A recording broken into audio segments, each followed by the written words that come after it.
ഭഗവത്ഗീത സാഖ്യയോഗത്തിലെ 44-ാമത്തെ ശ്ലോകം.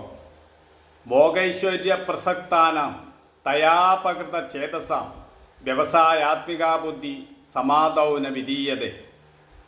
അതായത് ഭോഗൈശ്വര്യങ്ങളിൽ അമിതമായ ആസക്തി ഉള്ളവർക്കും മനസ്സ് ദുഷിച്ചിരിക്കുന്നവർക്കും ദൃഢനിശ്ചയത്തോടുകൂടിയ ബുദ്ധി ഉണ്ടാകുന്നില്ല എന്നാണ് ഇവിടെ പറഞ്ഞിരിക്കുന്നത്.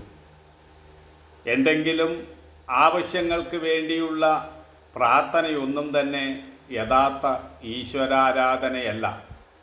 എന്തെങ്കിലും ആഗ്രഹം വെച്ചുകൊണ്ട് ചെയ്യുന്ന പൂജയായാലും പ്രാർത്ഥനയായാലും അതിലൊന്നും തന്നെ ഒരു പൂർണ്ണതയില്ല. ഒന്നും ആഗ്രഹിക്കാതെ ചെയ്യുന്ന പ്രാർത്ഥനയായാലും മറ്റു സേവനങ്ങളായാലും അതിലൊക്കെ ഒരു പൂർണ്ണതയുണ്ട്, ഒരു സന്തോഷമുണ്ട്. ആ സന്തോഷം വർദ്ധിച്ച് ആത്യന്തികമായ ദുഃഖനിവൃത്തിയിലേക്ക് നമ്മെ നയിക്കുന്നു. ഈശ്വരൻ എന്ന് പറഞ്ഞാൽ ആനന്ദ സ്വരൂപനാണ്.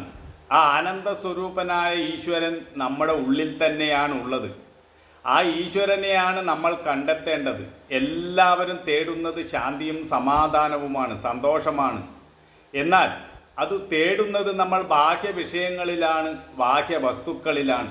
ഇവിടെ സുഖമൊന്നും ലഭിക്കാതെ നമ്മൾ സ്വർഗത്തിലുള്ള സുഖം മോഹിക്കുന്നു.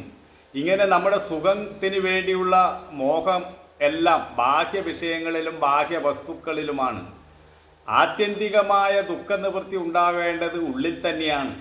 ആ ദുഃഖനിവൃത്തി ഉണ്ടാകണമെങ്കിൽ നമ്മുടെ ഉള്ളിലെ ആനന്ദക്കടലിൽ എത്തിച്ചേരണം. ആനന്ദ സമുദ്രമാണ് ദൈവം, ഈശ്വരൻ. ആ സ്വരൂപം നമ്മൾ വിസ്മരിച്ചു പോയിരിക്കുകയാണ്. അതിനെ വീണ്ടെടുക്കുകയാണ് നമ്മൾ ചെയ്യേണ്ടത്. എന്നാൽ നമ്മൾ ചെയ്യുന്നതോ ആ ശാന്തിക്ക് വേണ്ടി നമ്മൾ തേടുന്നതെല്ലാം പുറമെയാണ്. എവിടെയോ ആകാശത്തെവിടെയോ സ്വർഗമുണ്ടെന്ന് മോഹിക്കുന്നു, അല്ലെങ്കിൽ ക്ഷേത്രങ്ങളിൽ പോയി പ്രാർത്ഥിച്ചാൽ ആ ആനന്ദം കണ്ടെത്താമെന്ന് വിചാരിക്കുന്നു. എന്നാൽ അതൊന്നുമല്ല വേണ്ടത്. തന്നിൽ താനായി വർത്തിക്കുകയാണ് വേണ്ടത്. തന്നിലാണ് യഥാർത്ഥ സ്വർഗം ഇരിക്കുന്നത്. അത് കണ്ടെത്തണമെങ്കിൽ തൻ്റെ ആഗ്രഹങ്ങൾ വെടിയണമെന്നാണ് ഇവിടെ പറയുന്നത്. സ്വാർത്ഥതയും ആഗ്രഹവുമാണ് മനുഷ്യൻ്റെ മനസ്സ് കലുഷിതമാക്കുന്നത്. ഈ സ്വാർത്ഥതയും ആഗ്രഹവും വെടിയാൻ വേണ്ടിയാണ് നിഷ്കാമ കർമ്മം ചെയ്യുവാനൊക്കെ പറയുന്നത്. മനസ്സ് വിശ്വത്തോളം വലുതാകണം. അവിടെ ശാന്തിയും സമാധാനവും കൈവരികയുള്ളൂ. ഞാനൊരു വ്യക്തി, എനിക്ക് ചില കാര്യങ്ങളൊക്കെ നേടിയെടുക്കണം എന്ന സ്വാർത്ഥ ചിന്തയുണ്ടാകുമ്പോൾ നമ്മൾ ഇടുങ്ങിപ്പോകുന്നു. ഒരു പൊട്ടക്കിണറ്റിലെ തവളയെ പോലെ ആയിത്തീരുന്നു. അതല്ല വേണ്ടത്. വിശ്വവിശാലമാകണം നമ്മുടെ മനസ്സ്. അവിടെയാണ് യഥാർത്ഥ ശാന്തിയും സമാധാനവുമുള്ളത്. നമ്മുടെ ആ ഒരു സ്വാർത്ഥതയാകുന്ന ആ ഒരു തടവറ ഭേദിച്ചാൽ നമ്മൾ ആകാശം പോലെ വിശാലമായി തീരും എന്നാണ് പറയുന്നത്.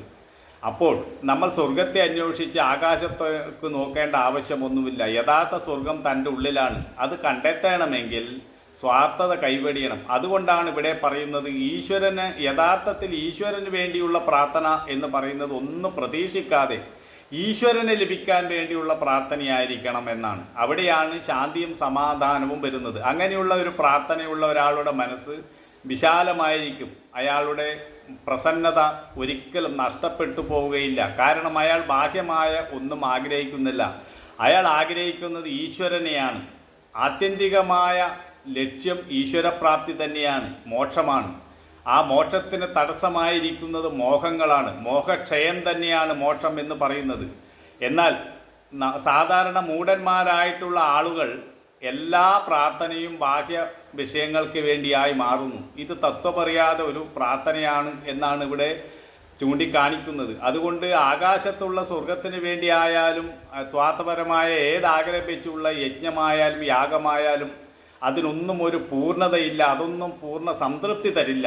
എല്ലാം ത്യജിച്ച് ദൈവത്തിന് വേണ്ടിയുള്ള പ്രാർത്ഥന, അതാണ് യഥാർത്ഥ പ്രാർത്ഥന. അവിടെ പിന്നെ തൻ്റെ ഹൃദയം വിശാലമായി തീരുന്നു. തൻ്റെ ഹൃദയം യഥാർത്ഥ ദേവാലയമായി തീരുന്നു. യഥാർത്ഥ ദേവാലയം ഹൃദയം തന്നെയാണ്. ക്ഷേത്രത്തിൽ നിന്ന് ക്ഷേത്രത്തിലേക്ക് എന്നാണ്. ഉത്തമ ക്ഷേത്രം മാനവ ഹൃദയമാണ്. ഓരോ മനുഷ്യനും സഞ്ചരിക്കുന്ന ക്ഷേത്രങ്ങളാണ്. ഓരോ ജീവജാലങ്ങളും ക്ഷേത്രങ്ങളാണ്. ഈ ഒരു ഭാവനയിലേക്ക്, ഈ ഒരു വിശാല കാഴ്ചപ്പാടിലേക്ക് ഉയരാതെടുത്തോളം നമ്മുടെ ഭക്തിയോ ജ്ഞാനമോ കർമ്മമോ ഒന്നും അതിൻ്റെ പരിപൂർണത നമുക്ക് തരില്ല എന്നതാണ് ഇവിടെ പറയുന്നതിൻ്റെ അർത്ഥം. അതുകൊണ്ട് ഭോഗൈശ്വര്യങ്ങൾക്ക് വേണ്ടിയുള്ള ആഗ്രഹത്തോടു കൂടിയുള്ള ഒരു പ്രാർത്ഥനയും നമുക്ക് ദുഃഖനിവൃത്തി തരില്ല, യഥാർത്ഥ ശാന്തി തരില്ല എന്നാണ് ഇവിടെ പറയുന്നത്. ഇനി അടുത്ത ശ്ലോകത്തിൽ നമുക്ക് കൂടുതൽ മനസ്സിലാക്കാം.